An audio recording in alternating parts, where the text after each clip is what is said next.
प्यारे बच्चों, आप सभी का इस ई क्लास में हार्दिक अभिनंदन है, स्वागत है। पिछले 4-5 जो वीडियो आप लोगों तक मैंने पहुंचाई है, उन सभी के अंदर मैंने अब जो हम राम शब्द की जो सिद्धि करेंगे या अजंत प्रकरण के अंदर आने वाले जो शब्द हैं उनकी हम जो सिद्धि करेंगे, उस सिद्धि के अंदर काम में आने वाले जो सूत्र है उन सूत्रों को मैंने अभी तक जो है उनकी एक्सप्लेन करके आप लोगों तक पहुंचाया था। और अब हम उन सूत्रों के माध्यम से हम किस प्रकार से सिद्धि करें, ये अब मैं आप लोगों तक पहुंचा रहा हूं। तो आप सभी का अभिनंदन है इस क्लास में। सबसे पहले तो मैं आपसे ये कहना चाहूंगा, आप देख पा रहे हैं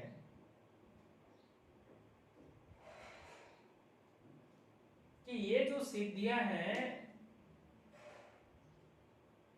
ये सिद्धियां संस्कृत में करनी होंगी। और संस्कृत में हम सिद्धि करें तो क्या हम सावधानी बरतें या हम किस प्रकार से उसमें लिखें, शॉर्ट में या संक्षेप में हम किस प्रकार से लिखें। इसके दो तरीके हैं।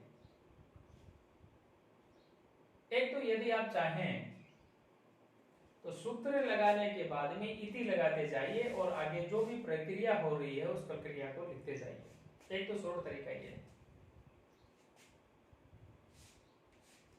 दूसरा इसका शॉर्ट तरीका यह है कि जैसे मैंने इसमें लिखा है, मैंने शॉर्ट से शॉर्ट तरीका अपनाया। यहां कम से कम 4 सूत्र और लगने वाले थे, मैंने उनको नहीं लगाया।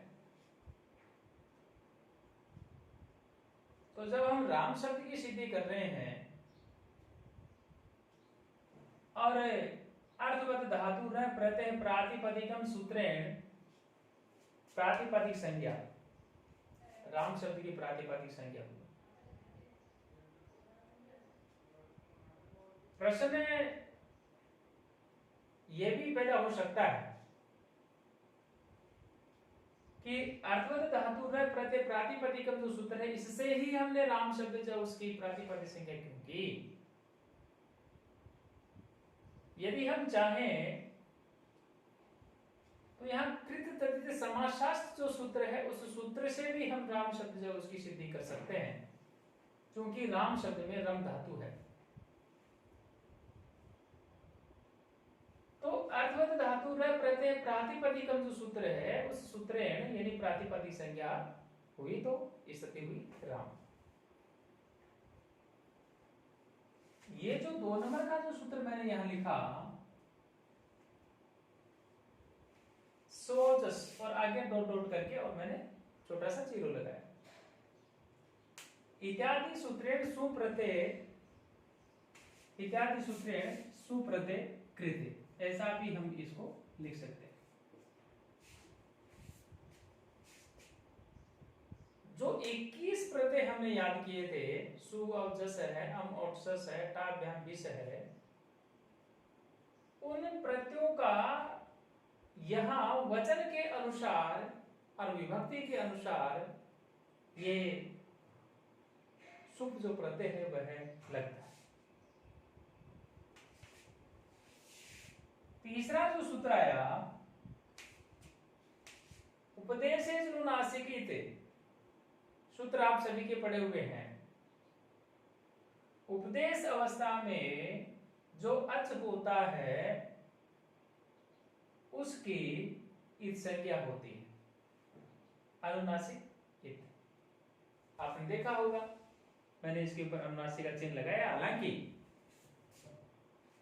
वर्तमान में जो भी हमारी कौमुदियां जो आ रही हैं उसमें इस प्रकार का चिन्ह जो है वो लोप हो गया है, तो मैंने भी अभी लगाया है। हो सकता है कि भविष्य में जो भी मैं सिद्धियां करूं वहां साइड में नहीं लगाऊं।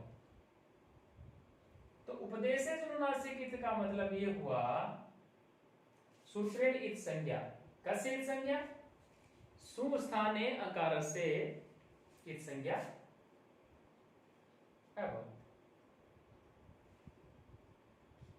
और तस्य लोप है, यानी लोप करने वाला संपूर्ण लघु स्थान कौमुदी के अंदर एकमात्र सूत्र है तस्य लोप है।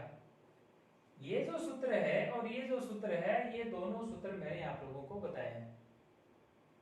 ये तो आपके फर्स्ट ईयर में चला आ रहा है। सूत्रेण इद संज्ञक वर्णस्य लोप कृते।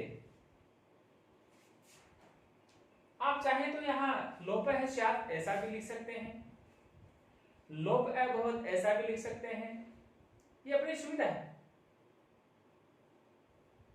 ये आवश्यक नहीं कि जो मैंने लिखा इसको आप चेंज नहीं कर सकते, आप अपने हिसाब से चेंज भी कर सकते हैं। एक तो बात ये। दूसरी बात, तस्य लोप सूत्र लिखा और यदि आप यहां इति लगा दिया और वहां यदि राम से कर दिया तो भी सही। प्रक्रिया का पता रहना चाहिए कि कौन से सूत्र से क्या प्रक्रिया जो है या क्या परिवर्तन हुआ है। अगला सूत्र है स सजुसो रूह, स सजुसो रूह। ये हमने जो फर्स्ट ईयर के अंदर जो विसर्ग संधि पढ़ी है वहां का ये सूत्र है। सूत्रेण सकारस्य स्थाने रू आदेश कृते। वही बात यहां भी आ सकती है, रू आदेश स्यात्, रू आदेश अभवत् ऐसा भी लिख सकते हैं। और ये लाइन न लिख करके यदि आप इति लिखते हैं और इति लिख करके भी यदि आप राम रू लिखते हैं तो भी चलेगा।